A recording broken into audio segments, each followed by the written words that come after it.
శ్రీరామ్. గీతామూర్తి టాక్స్కి స్వాగతం, సుస్వాగతం. ఈరోజు నేను మీకు పచ్చి కొబ్బరితో కూర చేయడం చూపిస్తున్నాను. ముందుగా తాలింపులో పచ్చిమిర్చి వేస్తున్నాను. చాలా సింపుల్గా మనం కొబ్బరి ఉన్న టైంలో ఏం చేయాలో తెలియని సందర్భంలో వేరే ఆల్టర్నేట్ కూరగాయలు లేని పరిస్థితుల్లో ఈ పచ్చి కొబ్బరితో కూర చేసుకోవచ్చు.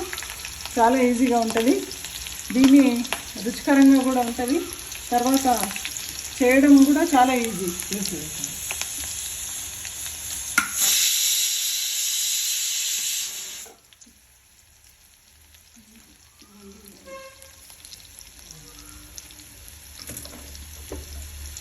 చాలా సింపుల్గా చేసుకోవచ్చు. మనం సాధారణంగా కొబ్బరి ముక్కలు ఉంటాయి, కానీ దాన్ని ఏం చేయాలో, స్వీట్ అయితే ఎక్కువ తినలేము, ఏం చేయాలో ఆల్టర్నేటివ్ అనుకునే సందర్భంలో చేసుకోవచ్చు. సో కొబ్బరిని తురుముకొని పచ్చిమిర్చి చేశాను. తర్వాత ఇది చపాతీలోకి కానీ అన్నానికి కూడా బాగుంటుంది. కొంచెం కొద్దిగా నానబెట్టి తీసుకున్న పెసరపప్పు,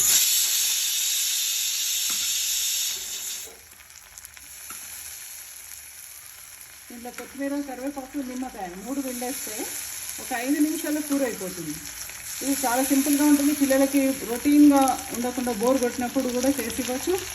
దీంట్లో మంచి పోషకాలు కూడా ఉంటాయి. పచ్చి కొబ్బరి తినడం అన్నది చాలా మంచిదని, ఆరోగ్యానికి మంచిదని చెప్పేసి చాలా సందర్భాల్లో చెప్తున్నారు.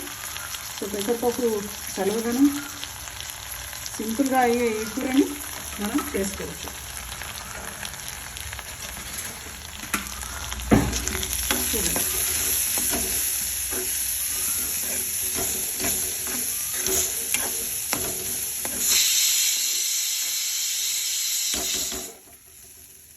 ఇందులో సరిపడా ఉప్పు వేసుకొని నిమ్మకాయ పిండేస్తే పచ్చి కొబ్బరి కూర తొందరగా రెడీ అవుతుంది.